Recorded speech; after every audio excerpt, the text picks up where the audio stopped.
This is a test of the boundary part alert system.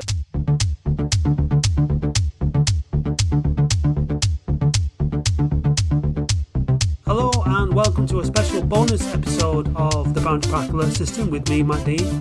You're about to hear a conversation that I had with new Oldham Chief Executive Karl Evans. I did request some questions from you on Twitter, and I hope that you'll feel, as I did, that Karl covered most of what was asked, even if I didn't ask him the question directly. But I'll let you make your own minds up about the content of the conversation and what he had to say. And of course, as ever, I would love to hear your views on Twitter after you've had a listen. So here it is. So listen, thank you very much, Karl, for agreeing to chat. I know that you've not been in the role for that long. The things that fans are upset about now are things that have happened before you've joined. So really, this conversation is more really about, I guess, your perspective on things since you've joined the club and maybe since before you started at the club, and what your thoughts are on what you might do about some of these things going forward. So what I've done is, as you know, on Twitter, I put it out to the fans to send me some questions in, and I put it out to my mates and stuff as well, and they've all sent these questions back. Some of them were quite long, and what I've tried to do is to summarise the questions into a number of questions, which I'm just going to read out and ask you. Okay. I think that's the best way to do it. First we'll start a little bit about you, Karl. So what experience do you think that you've got which is really relevant to your position as CEO at Latics?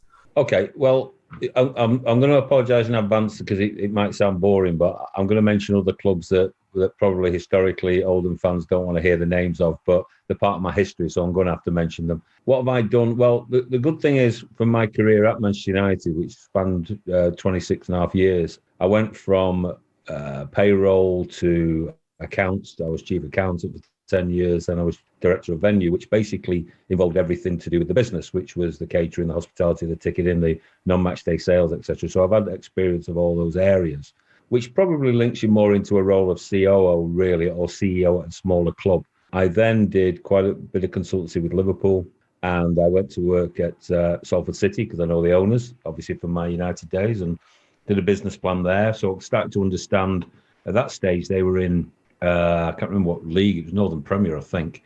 But my job was to put together a business plan that would take them up to the Football League. I'd like to take credit, but they ignored absolutely everything that I said and just bought the way up there, quite frankly. But I was doing a business plan more of a fitting in with the community and what Salford meant. It was, the ground.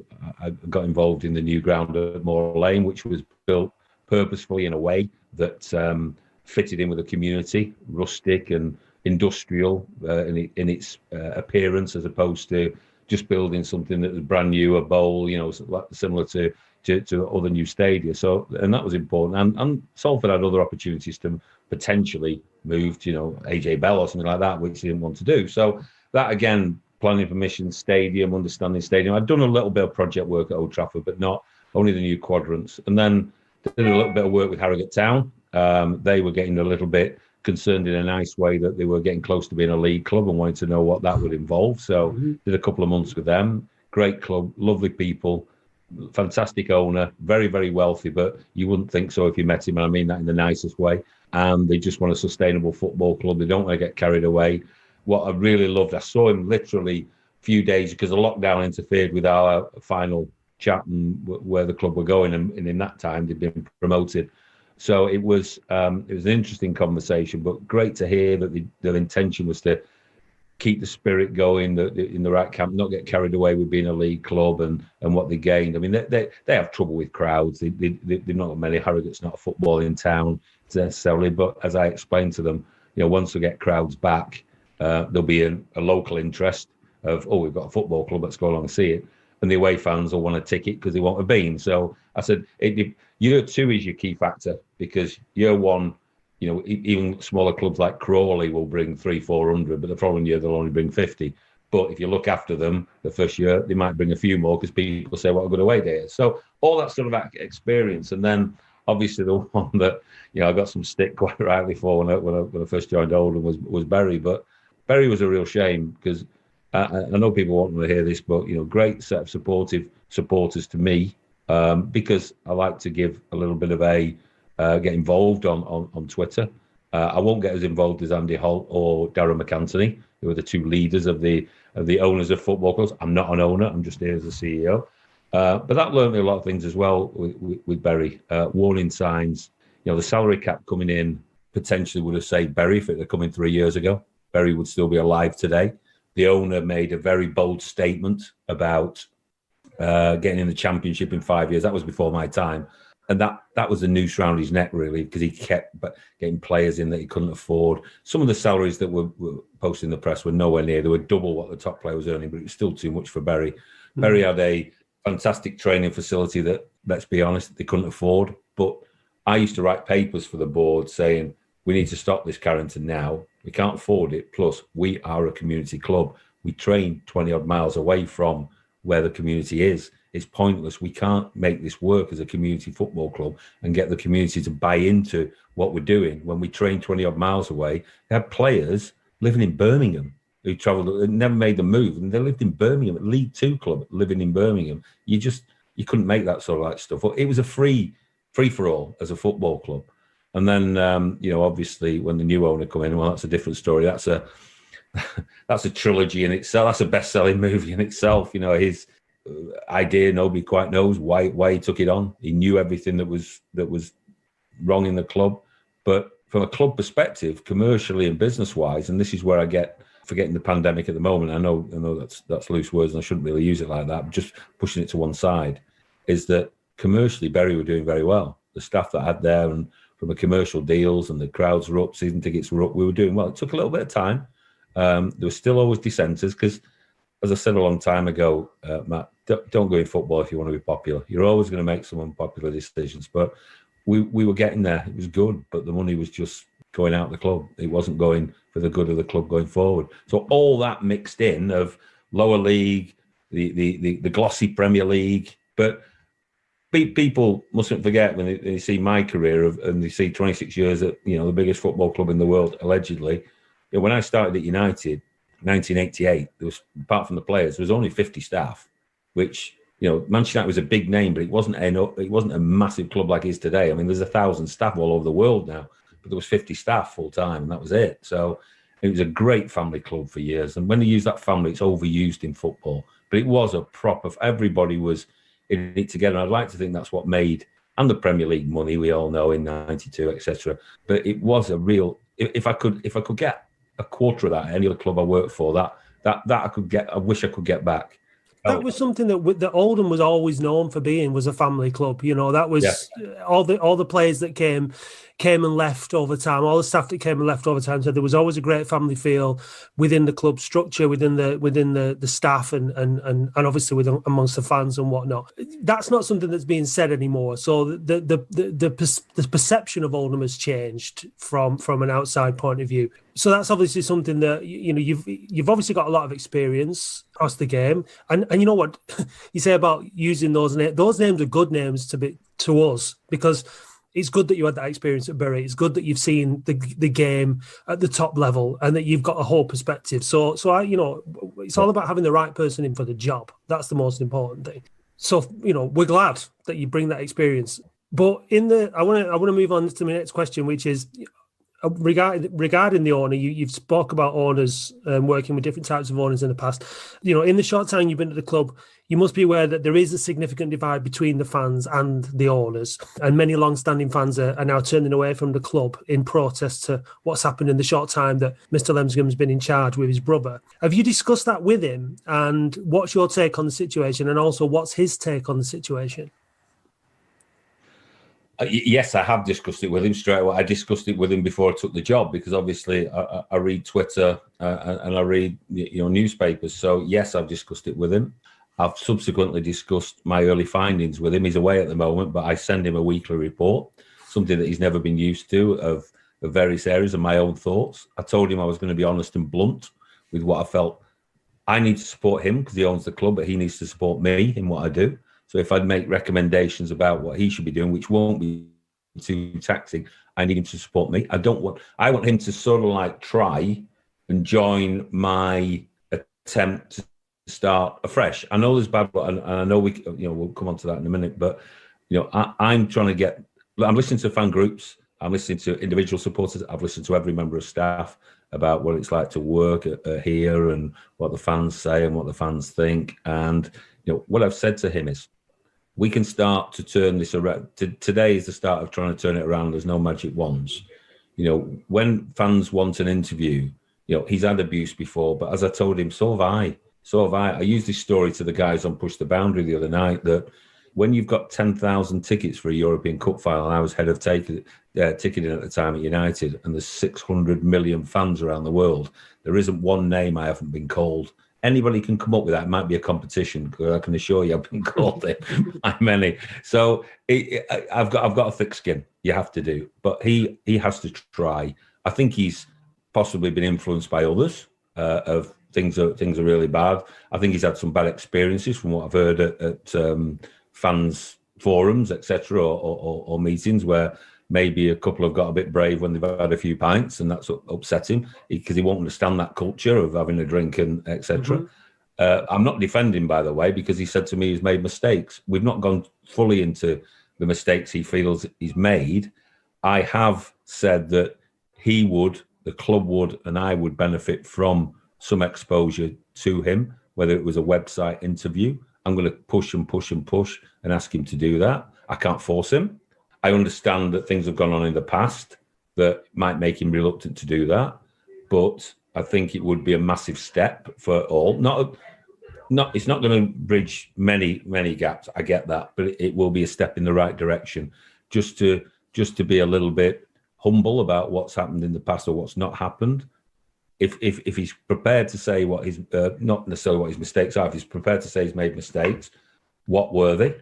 And I think that will come across very well with a fan base, in my opinion. Definitely, yeah. And so I'm going to have a long conversation with him when he returns, but I'll continue to hammer home what's required from my perspective.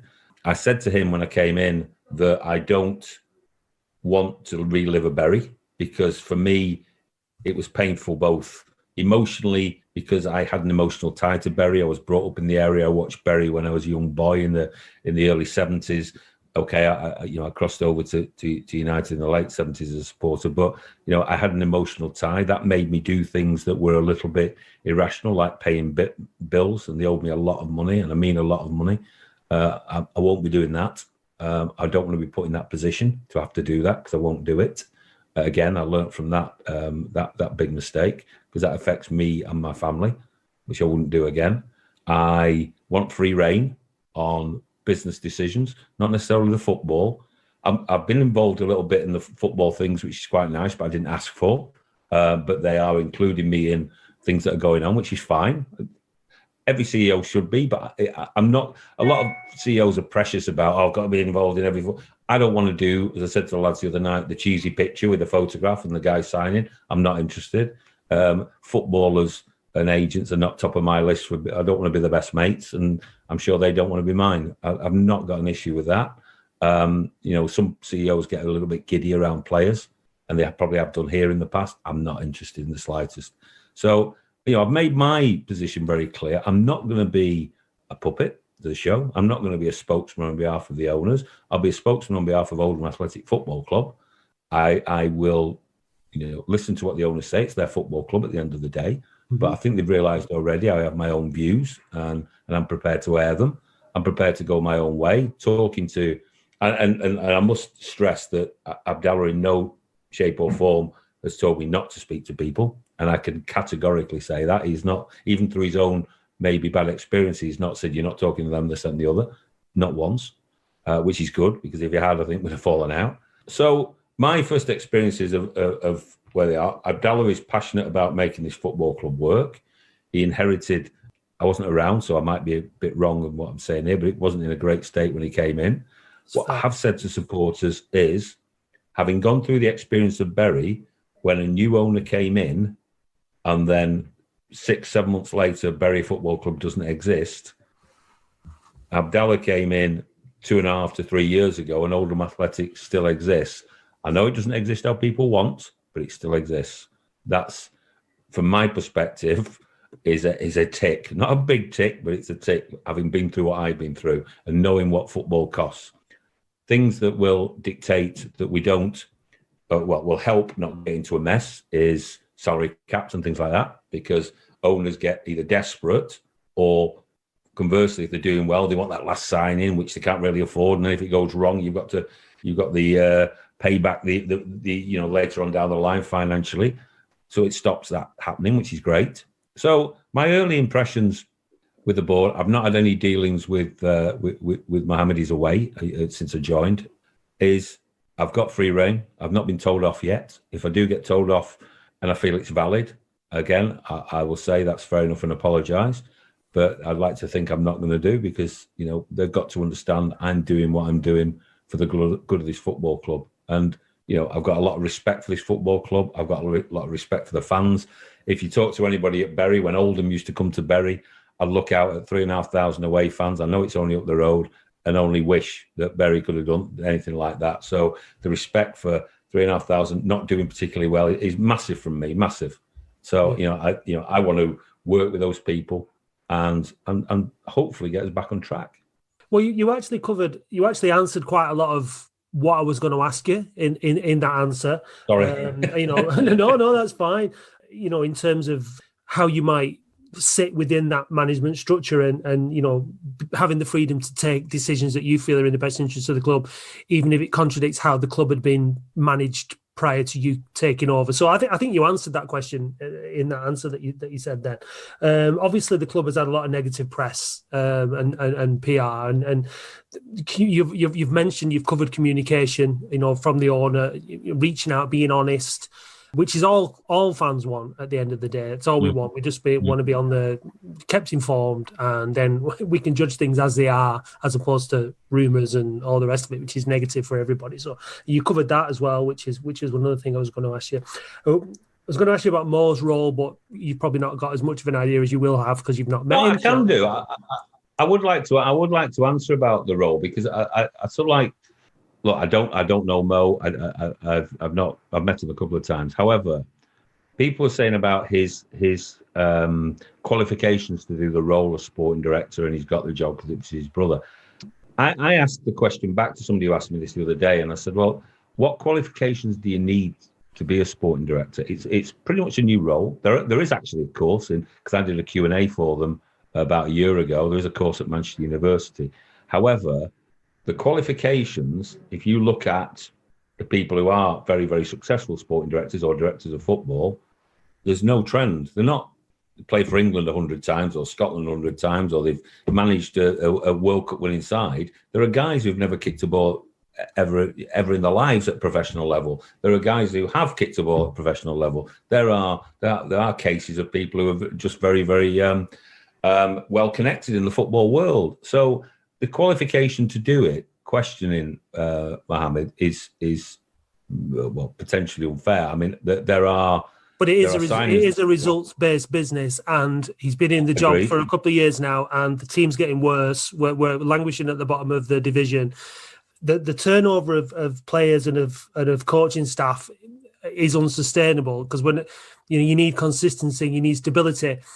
One of the things we've said on this podcast is if he can't do it, he needs to leave that role, and he needs to bring there is one qualification you need to be a football manager, and that's for being in the game. And old-fashioned football managers I would say that they manage the club and they manage the playing side of things from top to bottom. And I would say that a club that's in the bottom three of League Two needs someone that knows what they're doing, regardless of qualifications and all the rest of it. I think we're in a situation now where we need experience to get us out of the situation we're in, so we don't end up in the non-league. And now I know that that's not your field, but it's only going to make your job more difficult. Fair point. It's going to make your job more difficult if we're struggling on the pitch, 100%. I said that my first day when Abdallah got everybody together and Harry Pugh was there and a couple of his coaching staff. We are one big circle. We support the first team. They get better. The crowds get better. The commerciality of the club is better, and we just keep going around in that circle. I get that, and I think signing. But I saw one of the questions on Twitter about the rotation of players, but the vast majority of players at League Two level, but for reasons best it's equal for the player and the club, or 1 year. You're always going to get that rotating door. You look at every club, you get a rotating door, unless they're successful and they stay around. But you get that rotating door because players don't want to commit any longer than that because they think if they have a good season, they can double the wage in League One or the Championship. Clubs don't, because I'll use the Bury example again.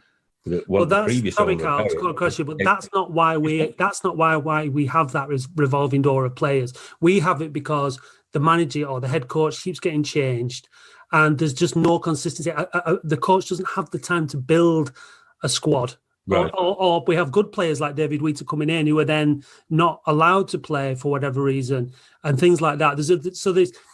I would accept your point, and I do accept your point to a degree where there is always going to be a high turnover of players, but there needs to be a commitment of the best players. We need to try and keep them, and we need to keep the coaches in place. So that's what's frustrating fans, and the one consistent is Mo.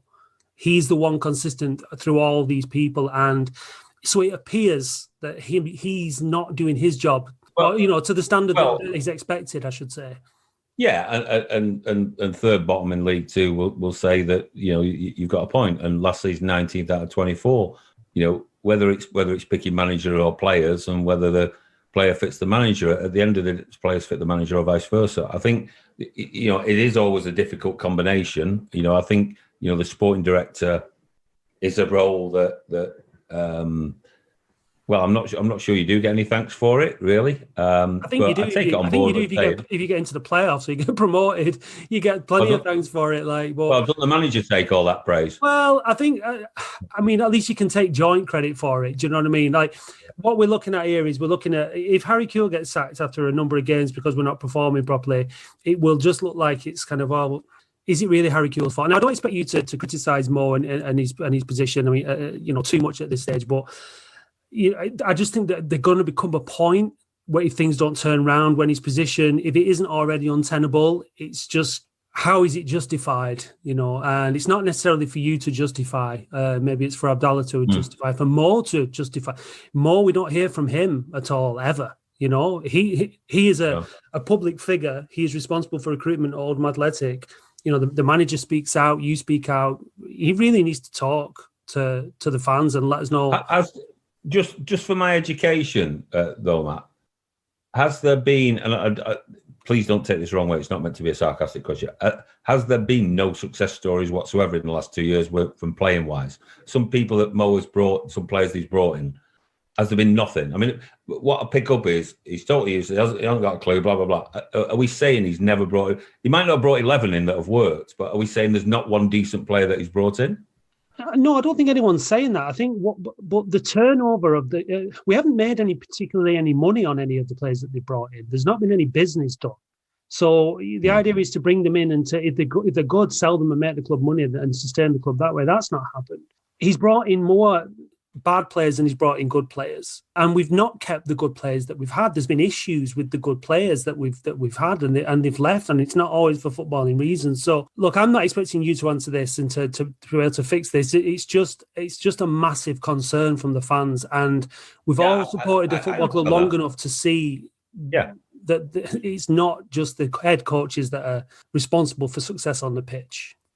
Well, just if you don't mind, just one question back, and this is for my own education, and this is about the fan base because I'm getting to know them and hopefully getting to learn from them. Well, I will learn from them. But so let's just hypothetically we get to January, team are doing okay in the playoffs, and we get offered 400 grand for two players, the centre forward and the centre half, ripping virtually your spine out. We take the 800 grand, the club's sustainable, but then starts plummeting down the league.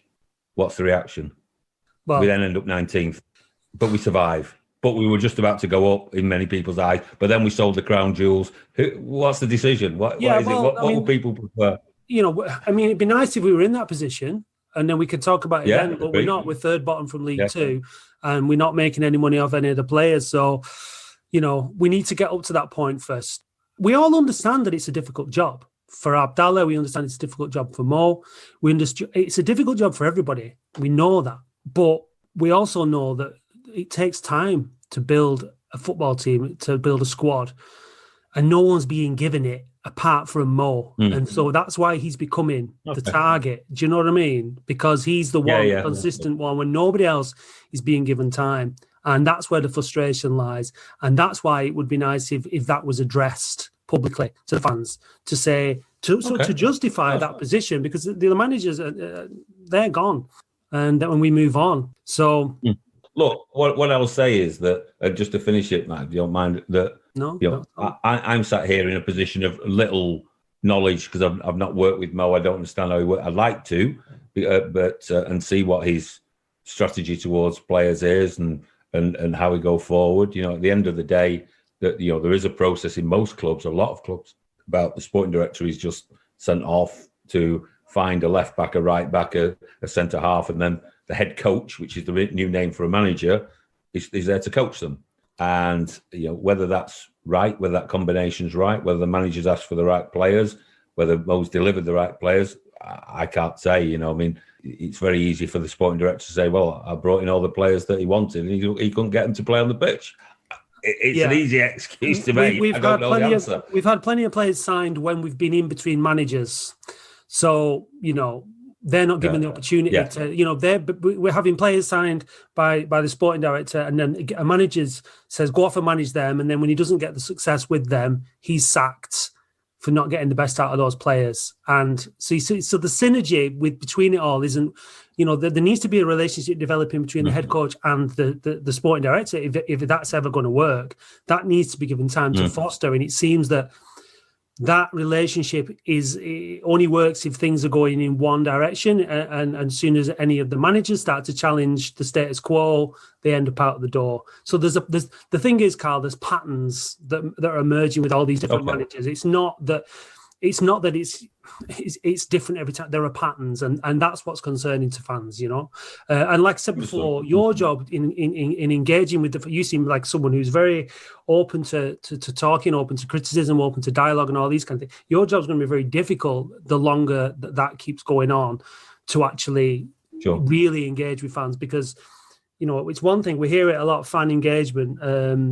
It's something we hear a lot, but it's going to be really, really tough. And what plans have you got to do that? What plans have you got to engage with fans specifically?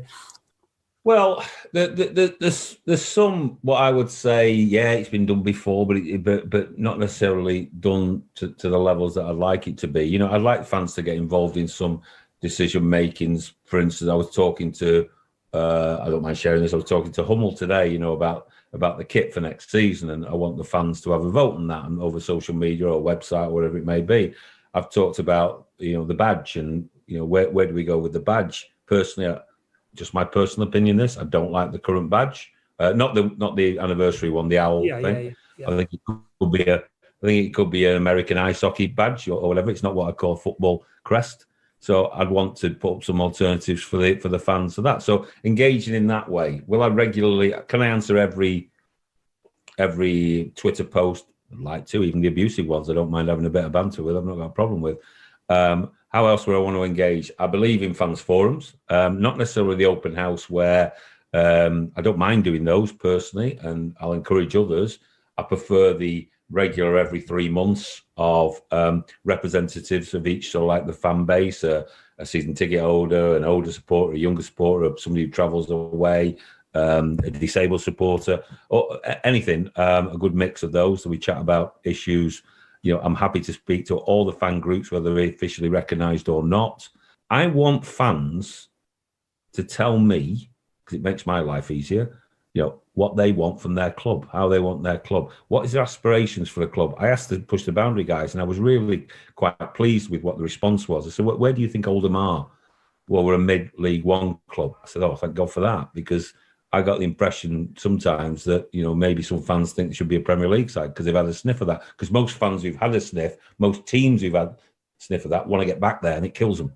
So League One, mid-table. We want to get back. We want to get back there, Karl. But there's. You want to get back there, but you've got to. But there's some realistic in terms of course. Yeah, absolutely. Yeah. And we want to be just as long as we're going in the right direction, and there's hope that we might get to the championship one day. Then that's all right for most of us, Hey, listen, I'm not going to make that statement because it'll be hung around my neck. So of course we want to take the club forward, but I want the fans to come along on that journey. And look, I've said a lot of statements, and I've got to prove it. When things start to come in, when we start to meet, when we start to see progress, I want fans to. I spoke to the catering company and say, how open are you about putting products in that that fans like, so they have a better match day experience. What else can we do? You know, I know there's a legacy issue and it's ongoing with the North Stand.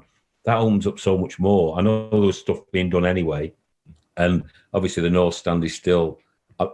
Being very honest, I'm not totally up to speed with the North Stand at this moment in time. I think the guys will bring me in when I've sort of got up to speed with everything else about where we are and what we can do. But that will open up so many, and we're all bought into that. I can sense that. I've been to one board meeting, and the sense is we've got to get that over the line. It's the way that the club, the non-match day revenue for the club from there is phenomenal. The seats, the boxes is a great match day revenue. It's a lovely stand. I stood outside yesterday, just staring at it, thinking, right, if only when we get this is the upward cycle straight away, upward march straight away. So all that sort of stuff, I not just want to do, I will do. Anything else that people believe I should be doing, I might overlook. So therefore, I want to be told. I get the North Stand and what's Mo's role, and I can answer and this, that, and the other. And until I know Mo a bit better, I can understand what he does, and maybe I can have a chat with him about a different approach of not necessarily how he does his job, because I've never been a sporting director, but how he comes across himself, and I understand his strategy. But I'll be able to answer the questions further down the line. Abdallah, I know what he wants. He wants the best for his football club. I mean, he's really frustrated by where they are. And as I say, he said to me a couple of times mistakes. And I said, well, when we got some chance on our own, let's talk through those mistakes and see whether we can rectify them together. I'll help you. I'll do this, that, and the other. And he's been very, seems willing to do that, but he's been away for the last couple of weeks, so I haven't seen him.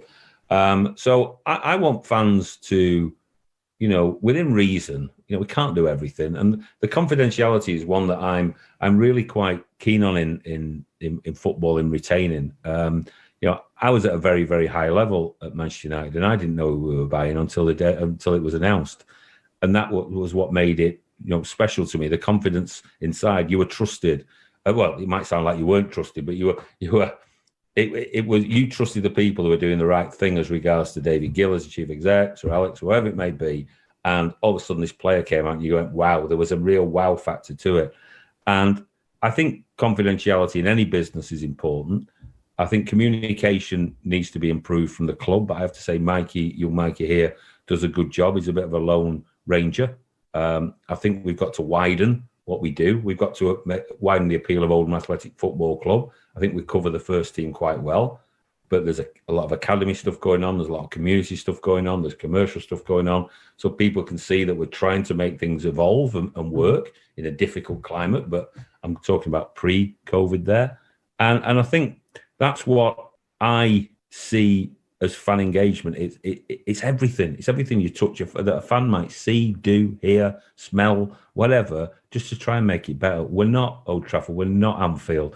But you know what? There's a little bit of nostalgia and a bit of appeal about an old stand, and it's got its own good points, and you've got to love and cherish it for as long as it's here. So there's only so much things you can do. There's no lack of love for Oldham Athletic in the town of Oldham, and all we want as Oldhamers and as Oldham fans is a club that we can be proud of, and a club that we feel part of, and a club that is secure and safe and is going in the right direction. And one of the questions I wanted to ask you was about the stability and survival of the club, especially as it stands at the minute with COVID, with no fans in the ground and all, and with season ticket sales have been poor, which is in part to do with that and in part to do with the dissatisfaction of supporters. But apart from any survival packages which might be available through the EFL, the Premier League, or the government, for example, what plans are in place to make sure that Latics survive this period from within the club itself? Well, what you've said there, the back part is the true part, being quite frank. The club, like any other club, I think there's probably 2 or 3 exceptions, are waiting for direction from Football League / government / let's be honest, handouts, because there is no revenue coming. Yes, we've got the normal solidarity basic award that you all get. Yes, you've got thankfully your academy money coming in every month to keep the academy running, because that's vitally important for the community, etc. The rest, you're right, the season ticket sales are down. They're not as down as people were saying, but they are on about I think it's 14.30 or 14.35 or something. But that's quite a chunk. And that you're quite right again. I think the reasons are COVID and dissatisfaction. I get that. I went through all the surveys with the push the boundary guys, so I get the gist of that. Sorry to cut you up there. What's the revenue like from the streaming? How popular is that proving to be? Yeah, it's okay. I just got the latest numbers through. It's not too bad. The home team keep the 500. There's a few thousand quid coming through. The numbers are okay. I haven't actually added it all up. We got a full document of every game because we asked for it at a league meeting on Zoom the other day. But yeah, it's reasonable revenue coming through. It doesn't compensate for not having a match day, but hey, every penny counts, and every penny always counts. Never mind post-lockdown, pre-lockdown, whatever it may be. But the answer to your question is the Football League has got to make something happen so that the vast majority of the Football League clubs don't have serious problems. Are we one of them? Yes. Are we alone? No. Are we in the majority? Yes. I always find it ironic. I had a conversation with GMR last home game. I find it ironic that the scorn that was put towards Bury when it went under for financial mismanagement, yet within a week of COVID, the start of mid-March or whatever it was, the amount of clubs, including Premier League clubs, going, we're not going to survive this, we're going to go under. So you were only 1 week away from Bury then, were you, basically? So everybody lives on an edge. We can do more. We've got, because there's this little bit of a disenchantment, well, not a little bit, a lot of disenchantment with local community companies, we've got to rebuild that faith. And I'll tell you now, Matt, we did it at Bury. Bury was exactly the same. Nobody wanted to spend money. They had horrendous deals in the past where they hadn't been delivered. We've got to get confidence back. We've got a good commercial guy who's got a great manner about him, who's got to get out and about and just try and get the faith back in us and get the money in. That's medium term. That's post-COVID. Like everybody else, we are relying. I mean, tonight's game's worth 10 grand. So we're taking it seriously. The last game we beat Wolves, it's worth 10 grand. So 20 grand. You get a participation fee of 20 grand. There's 40,000 quid in this tournament. I know how lucrative this tournament is. People both scoring on it massively. You get through to the next round, you get a TV game, you get a few quid out of that. We've got to start winning football games, clearly. That's important. That'll help. You just said, the I follow, the commercials to make it look like we're being serious. But yeah, we've got day-to-day issues. Everybody's been paid this month. So, I'm not aware from our finance people that somebody else, but everybody has been paid, which is great.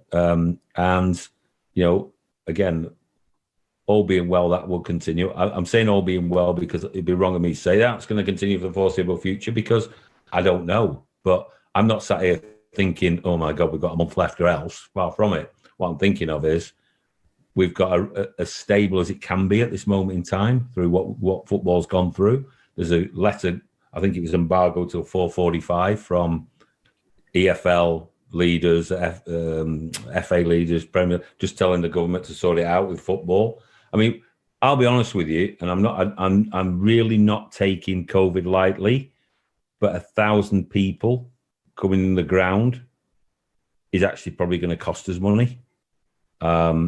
Because, so it's not great. At this ground being the capacity it is, 3,000 people would be fine, but you've got to start somewhere. I get that. And so you'll get that back. Would we rather get people in than nobody? Yes, because you may not have experienced it. It's horrific in these empty stadiums.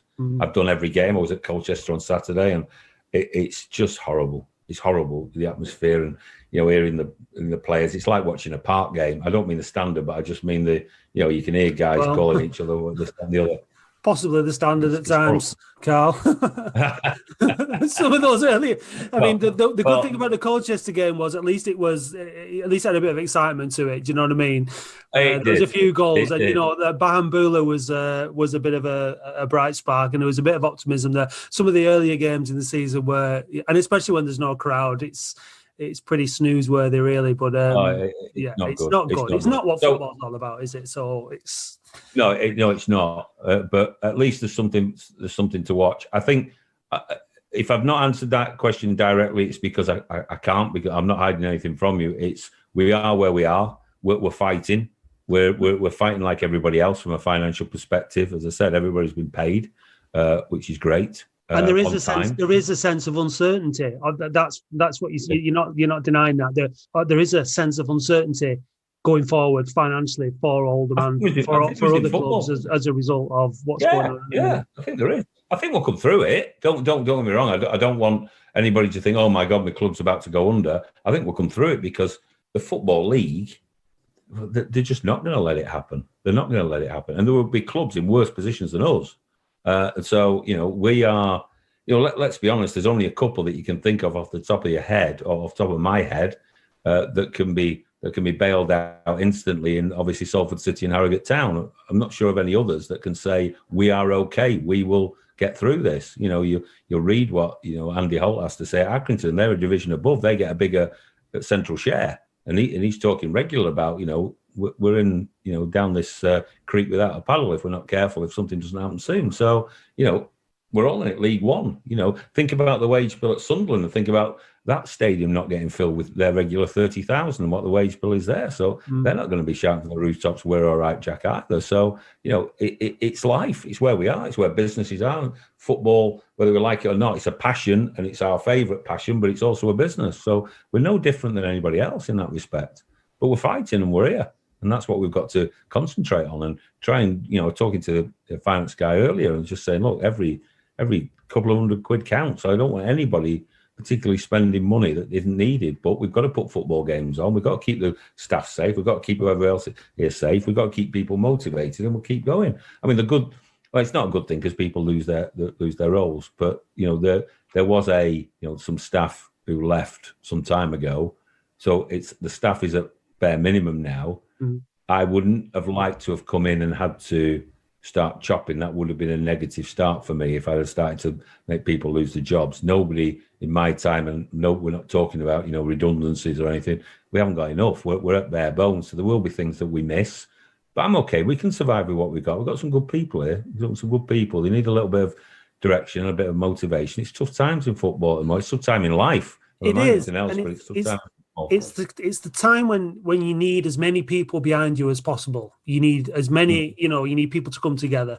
So at this very particularly perilous time, it's such a shame that there is this divide, and there is this disconnect with the fans and the club and sponsorship and revenue streams. So, it really is a matter of urgency that whatever needs sorting out, and which we've touched on, is sorted out. And, like I said to you earlier on, you're new. It's not for me to sit here and give you a hard time. I'm grateful that you've come on to talk, and I think you've been, very candid about things. And I'm hoping that we can talk again in the future, and you can use this as one avenue to talk to fans and update people and all the rest of it. But, it does appear to me and to people that are contacting me about the podcast and whatnot, that there is a real sense of urgency that we need to all be on the same side quickly in order to the revenue. There is revenue that could be going through Oldham Athletic, which is not going through Oldham Athletic, and that needs to be rectified. From, like you said, from a business point of view, from a customer point of view, you've got dissatisfied customers who are not spending the pounds where they should be spending them. That needs to change really, because that's what will ultimately make the club sustainable and ultimately, put our minds at ease, because we're all worried. So is that your job to figure that out ASAP? Pretty much so. Yeah, pretty much so. Whether it's through fan engagement, motivating the commercial side, getting out and about, getting some confidence back with the local community businesses. It's going to be pretty. I've said to the board, selling season tickets is on the verge of impossible. Why would somebody buy a season ticket for a game that might never take place? Or any games that might never take place. So that's a tough ask.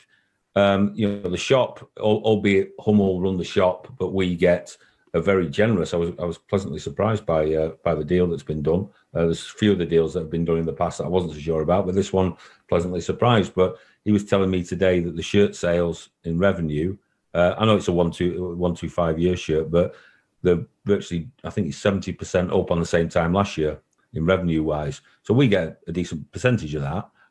I think we get it in a few months' time, but that's a good start. And from that perspective, I want to work more on what makes, even for them, I'll help them because we get the spin-off of them doing well. looking at the lottery side of things, the lottery's doing pretty well. That's not a bad deal, in fairness either. Again, I've got to try and see how we can enhance that, but you can't do door to door at the moment. I think a lot of it's just done by direct debit, but working with them to get that. So all the streams, I've got to start pushing where I can, not concentrate too much energy at the moment. That's an immovable object, but we're getting things ready for when we do come back, and the catering operation and what's the best we can do there, as I say, with fans buying in. But I've got to try and, the love from the fans is there for everybody to see, and I'm not talking nonsense there. I'm not trying to blow smoke up everybody's backsides. I can see it, I can feel it. I will upset from time to time. I won't do it deliberately, but I've got to get this club engaged. I've got to get it back somewhere near where it needs to be. What would your message be, Karl? What would your message be to those fans who have said, I want to support the club, but under the current ownership, I don't want to put any money into it? What would you say to those fans?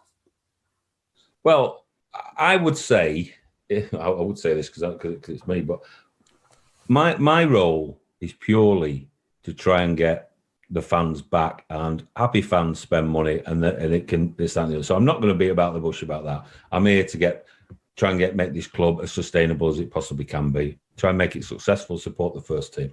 My message is, all I'd say is just listen to what I've got to say. I'll try and be as open as I possibly can. I'll communicate which people are asking for. I'll try and bring other people to the party. I'll try and improve everything that we do. That's all I can do. I can only try. But all I'm asking for a bit back is the fans to say, okay, I'll try and support the club a bit more over these difficult times. Can't expect them to turn around straight away. I get it. And there's some people who aren't for turning. I get that. I fully understand it. If you're so disillusioned with a football club, it's horrific. I mean, I'm sorry to mention this, but I'm totally disillusioned with Manchester United at this moment in time. I didn't even watch the game on Sunday. I can't watch it. The club's just a shambles, and that's Manchester United. So I get it. Oldham Athletic people are disillusioned with the ownership, and I understand all that. But I'm in a role where I can potentially change that, which is quite a powerful. It's a challenge. It's a powerful position. It's an exciting position. I'm not scared of it. I want to do it. And so if anybody's got anything to say, if I offend anybody, I don't mean to. And if I do offend anybody, please tell me why I've offended. Don't just say you're a this, that, and the other. Tell me I've offended. I'll pick it up. I will listen. I haven't got a magic wand. I'm getting emotional now because I want this club to be successful. I've only been here a few weeks. I know I can do better. We all do. But yeah, and all I can say on that is just give me a go. That's all I can say. And if we can do it, as I say, I'll bring people who are relevant to this, i.e. Abdallah, as far as I can along the journey. We'll try and get this club sustainable. We're in difficult times, hardest times in football probably ever, from a financial perspective. But, if I can give it a fight, I'm going to have a go. And I just hope people will get confidence in what we're doing and buy back in. But I do understand it. I'm not taking it lightly. I used an expression on the radio the other day and I raised my eyebrows. I used the word a little bit upset. It was meant to be one of those expressions of, I know they're upset, but everybody picked up on it. So because it doesn't work on radio with the eyebrows, unfortunately. Well, exactly, you live and learn, don't you? One quick question before we finish, Karl. We haven't mentioned Trust Oldham in this conversation, and we've talked about fans, and you've not mentioned them. Is there a reason why you've not brought them up, or what kind of contacts have you had with those guys so far? I've not brought them up purely, and thank you for reminding me, because Paul Hughes phoned me today and I haven't called him back. I had one initial meeting and we said we won't have any more meetings until they sorted out their board, which I think got sorted out, was it last week? Yeah. I answered somebody's Twitter. I'm waiting for them to tell me who's going to be my contact or what they want to do. And Paul's phoned me today and I didn't take the call because I've been mad busy. I had an initial meeting with Darren and Paul, just a very much an introduction meeting, but it wasn't the push the boundary lads, sort of like we're asking questions similar to yourself. Trust Oldham were just really introducing themselves, and I wasn't sure whether they thought they were going to be around. So there was no point sort of like setting anything in stone. So that call, which I'll probably do now after this call, will be to cement some meetings. I intend to meet Trust Oldham on a monthly basis. As I've said to the lads, push the boundary. If you want to do it monthly, I'll do it monthly. You want to do it bi-monthly, I'm not bothered. I just want to keep the contact up. So yeah, no reason, and it's probably remiss of me, no reason apart from the fact that I haven't really had any debates or conversation with them yet. just an introduction. That's it. So yes, I'll work with them. Of course I will. And I look forward to speaking to them when, the committee members, whoever it may be, or board members, I should say, come forward. Because I actually don't know who it's going to be at this moment in time. No, and the whole thing around Trust Oldham is a whole other ball game as far as the fans are concerned, and there's a lot of division across a lot of different areas, I think, within the football club. And the reason that I'm doing this podcast is because I want to try and open up communication and lines of communication for everybody, and one way or another, get us all on the same page and get us all moving in the same direction. That's all that matters to me. All that matters to me is keeping Oldham alive. We're all going to have to make compromises. We're all going to have to say our piece and listen and do what we need to do. But ultimately, we need to make sure that Oldham has a football club for another 125 years, and that it's getting the odd promotion here and there and getting to the odd FA Cup semi-final like it used to. And I mean, you guys have been here a lot longer than me and will be around a lot longer than me. But whilst I'm here, I'll give it a go. That's all I can say. I'll give it a go. That's ultimately that's all we want. We want you to give it your best. We want Mo and Abdallah to give it their best. We want everybody involved in the club to give it their best and put their hands up when they make a mistake, and we'll give them a pat on the back when they do something right. And but there is a sense of urgency that I feel it is my obligation to express. Being privileged enough to have this conversation with you and the opportunity to talk to you from the fans, that we are worried, and we want things. We want things to turn around quickly, because the results on the pitch keep going as they are. There's a threat that we'll end up in non-league, and that's a really horrendous thought that none of us want to entertain. So no, I don't want to end on a negative. I just wanted to say that there is that kind of sense of urgency from the fans. But I've enjoyed talking to you. I've enjoyed what you've had to say, and it'd be interesting to see what kind of feedback we get on Twitter from the fans when this conversation goes out. I hope they're not going to be too hard on you, but like you say, you've got a thick skin, so you'll cope, won't you? I have, you maybe being a United fan, maybe comparing United to struggles, so Oldham struggles might get you a bit of stick, I think. A huge chasm opened up in front of me when you said that, as the thoughts of the difference. But I thought I'd let that one pass until now, and then I'll get it in. But football fans see their own club in their own way, don't they? At the end of the day, so, they do. Correct, and that's what makes it. If we all supported the same teams, life would be boring. If football didn't have its ups and downs, football would be boring. And expectations, do differ amongst clubs, but you're right. I'm sure I'll get some grief about that. But I did open up by apologising if I mentioned Manchester United. But look, two of the best games, some of the best games I've ever seen were we got beat by United 6-3 at Boundary Park in our first season back in the Football League in the First Division. United had Kanchelskis and Giggs on each wing.